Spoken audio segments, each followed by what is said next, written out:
하나님의 은혜와 평강이 여러분 심령과 가정 가운데 늘 함께 하시기를 기원합니다. 17세기 영국의 시인 토마스 트레허른이 지은 A Fever라는 시가 있습니다. 우리말로 번역하면 열병이라고 번역할 수 있습니다. 이 시는 열병에 걸린 한 사람의 고백을 시로 표현한 작품입니다. 시를 읽어보면서 몇 가지 느껴지는 것이 있습니다. 먼저는 육체의 질병으로 인하여 고통이 있지만 기도가 달라진다는 것입니다. 하나님을 향한 믿음과 소망이 달라진다는 것입니다. 더 하나님을 사모하게 됩니다. 하나님과 더 깊은 영적인 교제를 갖고 싶은 그런 마음, 그런 영성이 생긴다는 것입니다. 또 하나, 육체의 질병이, 고통이 그것으로 끝나지 않고 그 고통 속에 주시는 은혜가 있다는 것입니다. 하나님의 은혜를 체험하는 통로로 이 육체적인 질병의 시간을 보내게 된다는 것입니다. 질병, 고통, 어느 것 하나 의미 없는 것이 있습니다.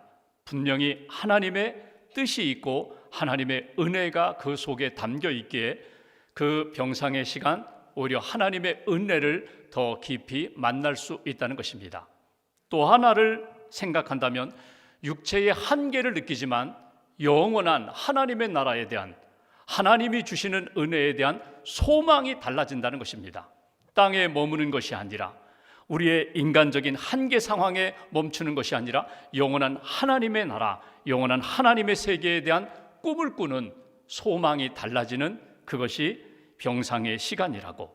한마디로 이 피버라는 이 시 속에 담겨있는 육체의 질병과 고통 속에 하나님을 더 깊이 만나는 기도가 있고 은혜가 있고 소망이 있다. 그렇게 이 시를 정리해 볼 수 있습니다.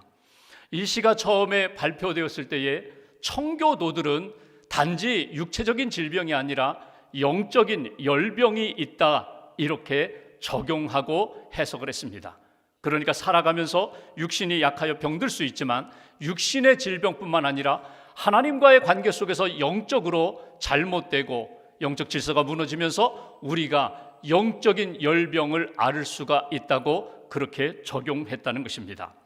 이 시가 발표되면서 육신적인 열병뿐만 아니라, 그리고 영적인 열병뿐만 아니라 당시 영국 사회에 만연되어 있던 고질병들, 그들 안에 있었던 정치적인 야욕에 찬 열병, 인간의 탐욕에 가득 찬 열병, 여인들의 시기와 질투로 가득 찬 열병, 쾌락과 사치와 방종에 이미 흠뻑 빠져드는 그 열병에 대하여 다시금 돌아볼 수 있는 자성의 소리도 나타났다는 것입니다. 여러분, 그렇다면 이 시대, 오늘 우리 사회의 이 모든 열병은 사라졌을까? 육체적으로 나타나는 열병도 있고 영적으로 하나님 앞에 건강하게 건전하게 신앙생활하지 못하고 무너진 영적 질서 속에 나타나는 그런 열병도 있고, 잘못된 사회의 문화에 물들어서 이미 우리의 삶 가운데 젖어 들어온 그런 잘못된 사회적, 문화적, 사람들과의 관계 속에서 이미 내 안에 물든 열병도 있다는 것을 우리는 확인할 수가 있습니다. 여러분들은 어떻습니까? 여러분에게는 어떤 열병이 있습니까? 여러분은 그 열병을 어떻게 해결하고 계십니까? 오늘 성경에는 예수님이 열병으로 앓아 누운 한 여인을 찾아가서 치료하시는 내용이 오늘 본문의 내용입니다. 한 여인이 열병 가운데 치료받는 과정, 그리고 치유된 다음에 하나님을 섬기고 예수님을 섬기는 모습을 통하여 오늘 우리에게 주시는 영적인 메시지를 건져 올리고자 합니다. 먼저 38절 말씀을 봉독하겠습니다. 한 절 함께 봉독합니다. 예수께서 일어나 회당에서 나가사 시몬의 집에 들어가시니 시몬의 장모가 중한 열병을 앓고 있는지라 사람들이 그를 위하여 예수께 구하니. 아멘. 지금 예수님이 머무신 곳은 가버나움이라는 동네입니다. 안식일입니다. 안식일에 가버나움 회당에 가서 말씀을 전하셨습니다. 기도하셨습니다. 영적인 교제를 나누셨습니다. 그리고 회당을 나오면서 오늘 베드로의 집에 들어가셨다는 것입니다. 오늘 시몬의 집에 들어가셨다. 이 시몬은 시몬 베드로를 일컫는 말입니다. 시몬의 집에 들어가셨더니 한 여인이 알아 눕고 있습니다. 그 여인이 누군가? 베드로의 장모님이 열병으로 알아 누워 있다는 것입니다. 여러분, 누가복음을 누가 기록했는가 하면 누가가 기록했습니다. 누가는 의사입니다. 사도행전을 함께 기록한 의사인 누가가, 여러분, 누가복음이나 사도행전을 보면 질병에 관하여 표현할 때에 의학적인 관점에서, 의사, 과학자의 관점에서 조금 더 세밀하게 표현한 것을 우리가 읽어볼 수 있습니다. 그냥 열병이 아니라 중한 열병이라고, 심각한 열병이라고, 고열에 시달리고 회복될 가능성이 약한 낮은 열병이라고 그렇게 지적한 것을 보게 됩니다. 여러분, 당시에 자기 몸의 면역력이 약해져서, 몸이 약하고 쇠약해져서 열병에 들 수도 있습니다. 또 전염병, 유행병으로 열병에 걸릴 수도 있습니다. 말라리아나 그런 모기나 해충에 물려서 열병에 걸릴 수 있습니다. 잠깐 며칠 앓고 딱 일어나면 좋은데 그렇지 못한 열병들이 적지 않았다는 것입니다. 그러니까 오늘 누가가 기록한 대로 이것은 중한 열병이다, 쉽게 치유되기 어려운 그런 열병이라고 오늘 성경은 기록하고 있습니다. 이렇게 열병으로 누워있는 그 집안에 예수님이 들어가셨습니다. 여러분, 중환자가 있어요. 그러니까 그 집 분위기가 무겁습니다. 어둡습니다. 소망이 없습니다. 그런데 예수님이 들어가시자 분위기가 달라지기 시작합니다. 절망이 희망으로 바뀌게 됩니다. 어둠이 빛으로 바뀌기 시작합니다. 그리고 예수님의 그 생명과 구원과 치유의 역사가 그 가정에 일어나기 시작하는 것을 우리가 볼 수 있습니다. 여러분, 이것은 오늘 우리에게 중요한 의미로 다가옵니다. 내 심령 안에 예수님이 오시면, 우리 가정 안에 예수님이 오시면, 우리 공동체, 교회와 일터에 믿음의 사람들 안에 예수님이 오시면 변화가 일어난다, 생명과 빛의 역사가 나타난다. 이것을 보여주시는 것이 오늘 본문의 말씀입니다. 여기에서 우리에게 주시는 첫 번째 메시지가 있습니다. 우리가 삶이 치유되고 하나님의 큰 은혜를 받고자 한다면 먼저 예수님이 우리 안에 들어오셔야 된다. 우리는 예수님을 믿음으로 영접해야 된다. 우리의 주인으로 삼고 예수님을 나의 구주로 고백할 때 예수님이 우리 안에서 생명과 구원과 치유와 회복의 역사를 이루어 가신다. 이것이 오늘 본문에서 우리에게 주시는 메시지입니다. 약할 때가 있습니다. 어두울 때가 있습니다. 두렵고 불안할 때가 있습니다. 그때마다 우리는 예수님을 우리 안에 영접합니다. 우리 안에 오셔서 다스려 주옵소서, 이끌어 주옵소서, 회복시켜 주옵소서. 이것이 오늘 예수님이 베드로의 집에 들어가셔서 하신 역사라고 오늘 우리가 성경에서 읽을 수 있습니다. 모든 육체에 일어나는 문제, 갈등, 그리고 연약함, 질병, 예수님이 오시면 모두가 다 해결된다는 것입니다. 믿음의 사람, 하나님을 믿고 예수님을 믿고 구원받고 하나님의 자녀로 살아가는 사람들의 행복은 어디에 있을까? 여러분, 예수님 믿으니까 이제는 문제 없어요. 갈등 없어요. 질병 없어요. 실패 없어요. 여러분, 그렇게 사시나요? 그렇지 않습니다. 예수님 믿고 구원받아 하나님의 자녀로 살면서 예수님의 제자로 섬기며 여전히 우리 안에 어두움도 있고 연약함도 있고 갈등도 있어요. 그럼에도 불구하고 그리스도인의 행복은 어디 있는가? 문제와 연약함이 없어서 행복한 것이 아니라 여전히 문제도 있고 갈등도 있고 아픔도 있지만 이 모든 것들을 다스리고 해결하실 그분이 내 안에 계시기에, 예수님이 내 안에 주인으로 계시기에 그분께 맡기고 그분의 은혜와 능력으로 우리의 삶이 평안할 수 있고 담대할 수 있고 모든 문제에 대하여 해결해 주시는 그분의 능력으로 믿음과 행복으로 살아가는 거예요. 오늘 이 진정한 해결자가 누구이신가에 대한 분명한 고백이 있다면, 그 믿음이 있다면 예수님을 초청하는 거예요. 어려울 때마다 예수님 내 안에 오셔요. 예수님 다스려 주세요. 예수님 이 문제를 맡아주세요. 예수님이 하나님의 아들로서, 구세주로서, 진정한 치료자로서 우리 안에 임하실 때 우리의 문제가 해결된다. 이 믿음과 체험이 저와 여러분들의 삶 가운데, 신앙 여정 가운데 떨어지지 않기를 주님의 이름으로 기원합니다. 오늘 38절 시몬의 집에 들어가시니, 이 말씀을 우리 집, 나의 상황에 적용해 보시면 좋겠어요. 나의 집에, 우리 집에 예수님이 들어오시니, 예수님을 내가 모시니 내 삶이 달라졌습니다. 여러분, 구체적으로 어떻게 적용할 수 있을까요? 어떻게 예수님을 내 안에 모시고 우리 가정에 모실 수 있을까요? 믿음으로 고백하면 됩니다. 예수님이 나의 구세주가 되시고, 예수님이 나의 해결자가 되시고, 예수님이 진정한 나의 치료자가 되심을 믿습니다. 나는 주님을 영접합니다. 믿음으로 고백하고 선포할 때 주님이 내 안에 오셔서 온전히 다스려 주신다는 거예요. 이끌어 주신다는 거예요. 치유해 주신다는 거예요. 요한복음 2장에 보면은 예수님이 어머니 마리아와 함께 혼인잔치에 가셨어요. 시간이 흘러가는데 포도주가 떨어졌습니다. 여러분, 이 사실을 안 종들, 그리고 그 주인은 얼마나 당황했을까? 고민에 빠졌을까? 그런데 포도주가 떨어진 것을 알면서도 아주 평안한 한 사람이 있었어요. 예수님의 어머니 마리아. 왜요? 여기 예수님이 계시니까. 예수님께만 요청하면 예수님이 모든 것을 해결해 주실 능력이 있으니까. 그래서 종들에게 이야기합니다. 예수님께 가서 이야기하라고, 요청하라고, 그리고 예수님이 무슨 말씀을 하시든지 그대로 순종하라고. 예수님께 다가갔더니 예수님 말씀하세요. 결례의 항아리에 물을 채우라. 그리고 그 물을 떠서 연회장, 파티 매니저에게 갖다 주어라. 손님들에게 갖다 주어라. 문제가 해결됐어요. 포도주, 기적을 통하여서, 물로 포도주를 만드는 기적을 통하여 하나님의 능력의 역사를 이루어 가시는 것을 보게 됩니다.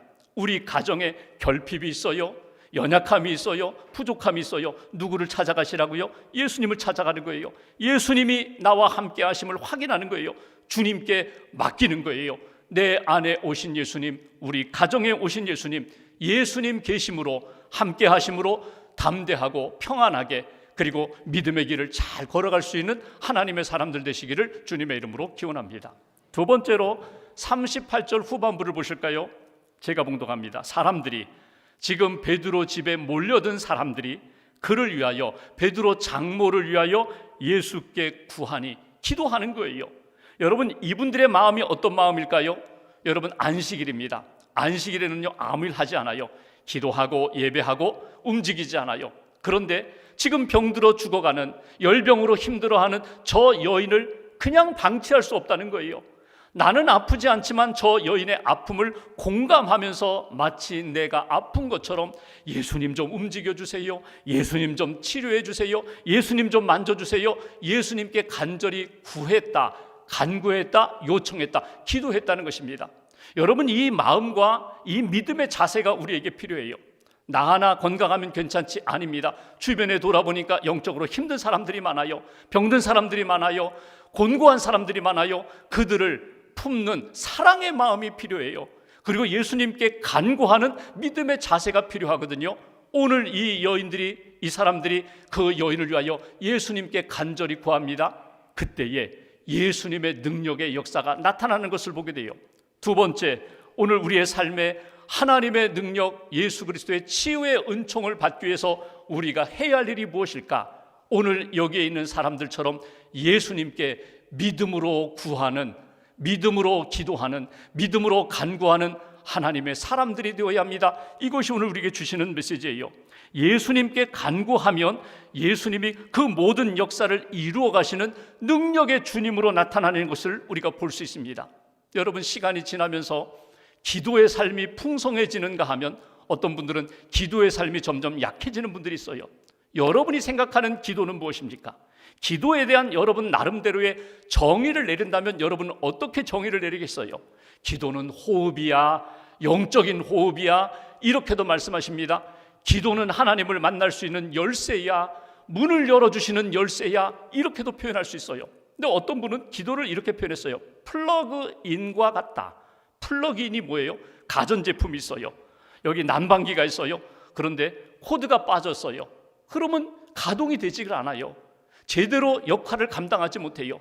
코드를 콘센트에 꽂을 때에, 플러그인 할 때에 이 전자제품이, 이 전열기가 가동해서 제 기능을 발휘하는 것처럼 하나님의 사람으로 믿음을 가지고 있는데 예수 그리스도의 이름으로 하나님 앞에 플러그인 될 때, 기도할 때에 하나님의 은혜와 능력이, 그분이 주시는 지혜가, 그분이 주시는 평안이 내 안에 넘치게 된다는 거예요.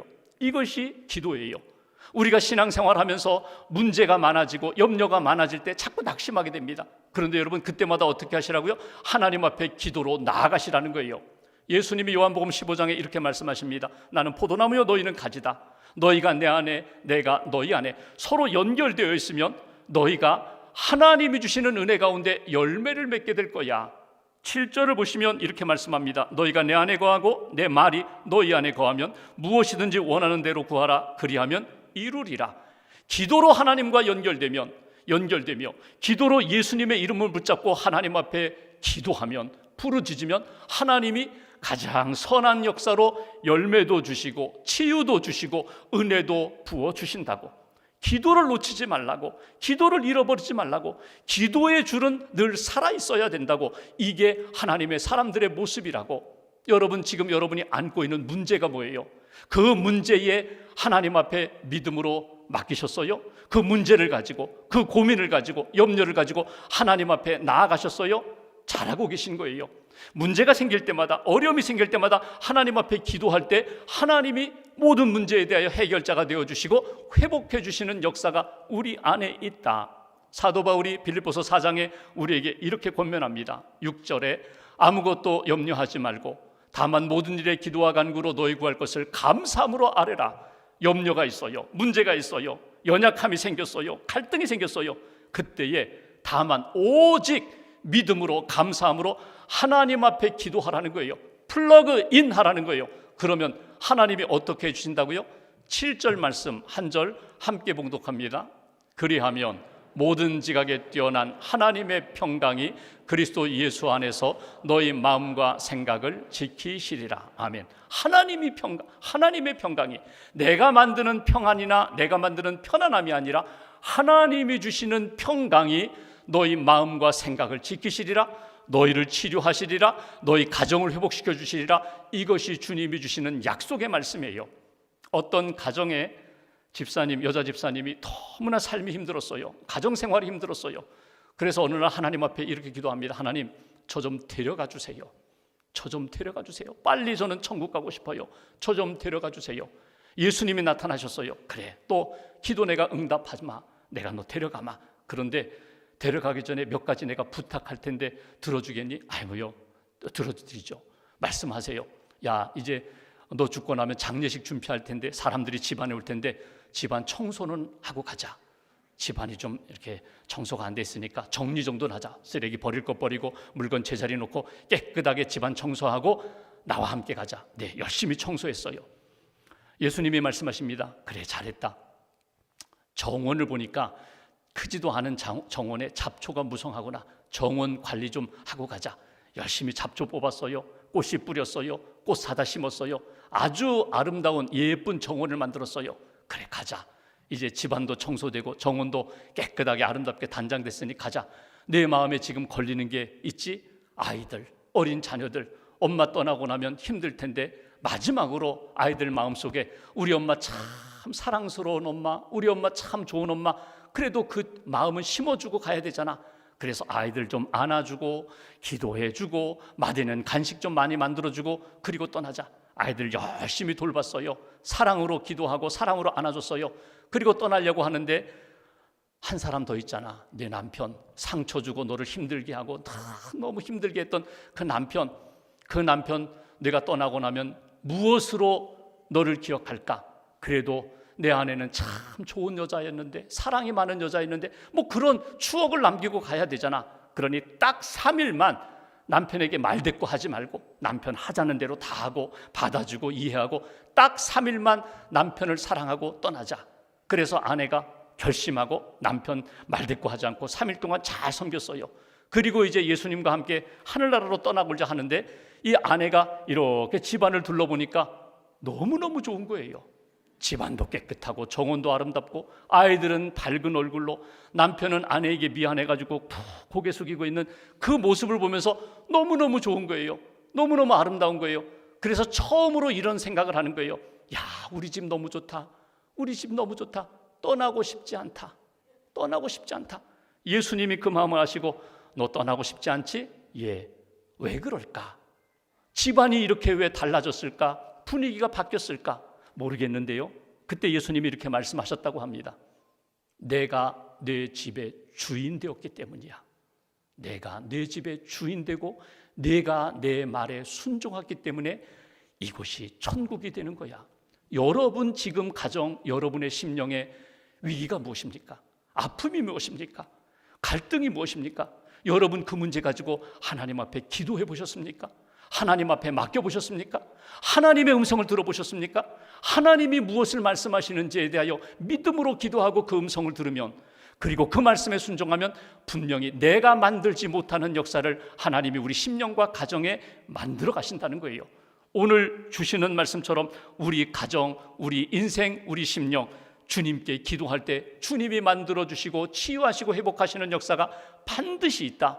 이 믿음을 가지고 기도하시고 하나님의 음성, 하나님의 말씀에 순종하며 회복의 역사를 경험하는 저와 여러분들 되시기를 주님의 이름으로 기원합니다. 한 절을 더 봅니다. 39절 말씀 한 절 함께 봉독합니다. 예수께서 가까이 서서 열병을 꾸짖으신데 병이 떠나고 여자가 곧 일어나 그들에게 수종드니라. 아멘. 예수님을 영접합니다. 예수님 그 집에 들어가셨어요. 사람들이 기도합니다. 믿음으로 간구할 때에 오늘 예수님이 이 여인을 치유하시는데 가까이 서서 열병을 꾸짖으셨다. 열병아 나가라. 연약한 열병아 나가라. 병마를 쫓으시는 것을 보게 돼요. 마태복음을 보면은 예수님이 이렇게 터치하셨다고, 그 여인의 몸에 이렇게 손을 대고 안수하셨다고. 여러분, 예수님이 그 여인을 위하여 기도하시고 예수님이 병마를 쫓아내심으로 그 여인이 이렇게 회복되는 것을 보게 됩니다. 근데 오늘 성경은 이렇게 표현합니다. 곧 일어나. 예수님이 꾸짖으시자 병이 나가고 곧 일어나, 즉시 일어났다는 거예요. 그리고 수종들더라. 수종든다는 말이 섬긴다는 말이거든요. 미완료입니다. 한 번 예수님 나를 치료해 주셨으니까 예수님 섬기는 것이 아니라 계속해서 섬긴다는 거예요. 크고 작은 일로 섬긴다는 거예요. 예수님을 섬기고 예수님과 함께한 사람들을 섬기고 예수님이 기뻐하시는 일들에 기꺼이 섬기는 자가 되었다. 이것이 오늘 여인의 모습이에요. 여기에서 세 번째 우리에게 주시는 메시지가 있습니다. 은혜 받았어요. 큰 사랑을 받았어요. 회복됐어요. 치유됐어요. 그러면 그 은혜 받은 사람, 회복된 사람이 어떻게 살아야 된다고요? 예수님을 섬기고 예수님이 기뻐하시는 일을 섬기면서 살아가는 인생이 되어야 합니다. 이것이 주시는 메시지예요. 여러분, 은혜 받으면, 사랑 받으면 나도 모르게 자원하는 마음으로 섬기고 싶은 마음이 생겨요. 섬길 수 있는 힘도 생기고 지혜도 생기고 능력도 하나님이 부어주신다는 거예요. 여러분, 말씀을 묵상하면서 우리의 관심은 어디에 있는가? 치료받기를 원해요. 문제만 해결되기를 원해요. 지금 내가 이 연약한 이 질병으로 인하여 내가 정말 힘든데 이 문제만 해결되면 날아갈 것 같아요. 그런데 여러분, 하나님의 관심은 어디 있는지 아세요?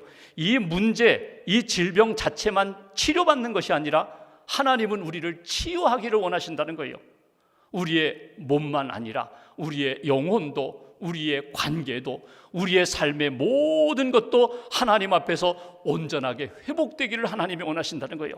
말씀으로 치유하시고 성령으로 치유하시고 하나님의 은혜 가운데 우리가 온전히 치유되어 하나님을 섬기는 믿음의 사람이 되기를 하나님은 원하시고 그렇게 역사하신다는 거예요. 여러분, 우리가 질병은 치료됐어요. 그런데 원인이 해결되지 않으면 또다시 반복해서 그 질병의 늪에 빠지게 됩니다. 원인을 찾으셔야 돼요. 우리는 원인을 몰라요. 근데 하나님은 아세요. 원인도 아시고 과정과 결과도 아세요. 그래서 하나님 앞에 기도합니다. 하나님의 온전한 치유하심을 사모합니다. 주님, 치유하시면 내가 하나님 앞에서 건강한 몸과 마음으로 건강한 영성을 가지고 하나님을 섬기는 믿음의 사람이 되겠습니다. 사랑받고 은혜받고 치유받으면 하나님을 섬기는 믿음의 사람이 된다. 여러분, 크고 작은 것 가리지 마세요. 주님이 기뻐하시는 일이라면, 주님이 원하시는 뜻이라면 내가 기꺼이 주님을 위하여 헌신하겠습니다. 주님을 위하여 섬기는 자가 되겠습니다. 연대 세브란스의 소아과 김동수 교수님이 계십니다. 이분은 크리스찬이에요. 가이드 포스지에 이분의 간증이 실린 적이 있습니다. 어느 날 지방에서 치료받던 어린 환자가 병원에 왔어요. 사실 한 달 동안 고열로 시달려서 서울의 어느 대학병원에서 치료를 받았는데 낫지를 않는 거예요. 열이 떨어지지 않는 거예요. 그래서 그 대학병원 교수님이 안 되겠습니다. 개복을 하고 아이 간에서 이렇게 조직을 떼어서 검사를 해야겠습니다. 이게 무서웠던 거예요. 이 어린 아기 어떻게 이렇게 수술을 하느냐. 그래서 연대병원까지 온 거예요. 세브란스 병원 와서 김동수 교수님을 만났습니다. 이렇게 치료 검사를 해보니까 말초 혈액 염증 세포가 4만 개가 넘는 거예요. 간에 농양이 가득 찼어요. 그래서 이제 치료를 시작합니다. 치료하는데 먼저 대학병원에서 사용했던 그 항생제, 똑같은 항생제를 가지고 치료를 계속 이어갑니다. 그리고 또 하나 덧붙여서 치료를 하는 거예요. 부모님을 만났어요. 저는 크리스찬입니다. 저는 하나님을 믿고 하나님의 능력을 믿는 사람입니다. 저는 이 어린 아기 치료할 때 저는 기도하며 치료하겠습니다. 제가 열심히 기도하면서 최선을 다하여 치료할 텐데 아빠, 엄마도 함께 기도하자고, 기도하면 하나님이 고쳐주시고 살려주실 거라고 기도하자고, 그리고 치료를 시작하는 거예요. 이틀이 지났는데 열이 떨어지기 시작했어요. 그래서 이렇게 복부 초음파하고 또 CT 촬영을 하면서 이렇게 보니까 점점 농양이 점점 사라지는 것을 경험하게 됩니다. 그리고 마지막 한 달이 지나서 수술하지 않고 깨끗하게 치료돼서 퇴원했어요. 이 교수님에게 제자가 어느 날 묻습니다. 선생님, 교수님, 정말 이상하죠. 똑같은 약을 썼는데, 아니 먼저 대학병원에서는 호전되지 않다가 아니 우리 병원에서 그 약을 썼는데 아이가 이렇게 회복되어서 퇴원을 했어요. 비결이 뭔가요? 그때 교수님이 이렇게 얘기합니다. 치료제가 있지만 나는 덧붙여서 하나를 더 썼지. 그게 뭔데요? 나는 기도마이신을 썼잖아. 기도마이신을 아주 강력하게 2배로 썼잖아. 하나님이 기도를 들어주시잖아. 여러분, 이분은 의학자입니다. 이분은 아주 훌륭한 의학적 지식이 있는 분이에요. 동시에 인간의 한계를 아셨던 분이에요. 우리가 아무리 애쓰고 노력해도 우리가 할 수 없는 분야가 있는데, 부분인데 하나님이 만지시면 된다, 하나님이 붙으시면 된다, 이 믿음을 가지고 치료하셨다는 것입니다. 여러분, 기도의 능력을 가볍게 여기지 마세요. 하나님의 능력을 가볍게 여기지 마세요. 기도하고 하나님 앞에 맡길 때 하나님이 내 심령도 우리 가정도 내가 회복시킬 수 없는 그 모든 영역도 하나님이 이루어 가신다, 치유하신다. 어느 권사님이 계셨어요. 오랫동안 병상에 누워서 기도하십니다. 교회에 나오지를 못했어요. 기도하는 제목은 하나님, 한 번만이라도 일어서서 내가 교회가 주일날 예배드리고 싶습니다. 일어서게 해주시면 제가 참된 예배자가 되고 하나님을 잘 섬기겠습니다. 몇 달 동안 누워 계셨던 이 어르신, 이 여자 권사님이 일어나셨어요. 그리고 주일에 교회에 오셨어요. 자리에 앉으셔서 예배드리시고 감격으로 감사함으로 예배드리신 다음에 이제 봉사를 시작합니다. 예전처럼 봉사했던 그 자리로 가시지는 못해요. 기력이 약해서. 그런데 자기가 예배드렸던 그 자리를 계속 손수건으로 닦으시는 거예요. 의자가 삐뚤어져 있으면 다시금 의자를 정돈하고, 옆에 쓰레기가 떨어져 있으면 쓰레기를 주워서 주머니에 넣으면서 예배드렸던 그 장소를 깨끗하게 단장하는 거예요. 자꾸 움직이니까 옆에 있는 분이 아이 권사님 아무것도 하지 마세요. 아무것도 하지 말고 그냥 예배만 드리고 집에 가세요. 그러자 권사님이 아니야, 내가 하나님 앞에 누워있는 동안 기도했던 제목은 그게 아니야. 일어나게 해주시면, 예배자로 나가게 해주시면 내가 하나님을 섬기겠습니다. 제가 하나님을 섬기겠습니다. 일어서게 해주셨으니 내가 섬기는 것이 마땅하지. 이게 주님이 내게 주신 은혜야. 여러분, 이 권사님이 말씀, 오늘 본문 말씀을 잘 해석하고 믿음으로 소화하고 적용한 것입니다. 여러분, 은혜 받았어요? 회복됐어요? 건강 주셨어요? 하나님 앞에 믿음으로 사는 거예요. 기도하며 살고 주님과 동행하며 살고 내게 주신 삶의 자리에서 열심히 주를 섬기는 하나님의 사람들, 오늘 말씀을 묵상하면서 여러분에게 주신 하나님의 은혜 놓치지 말고 기도하며 주님의 은혜 가운데 건강함으로 하나님 영광 돌리며 살아가는 복된 인생들 되시기를 주님의 이름으로 축원합니다. 기도하겠습니다.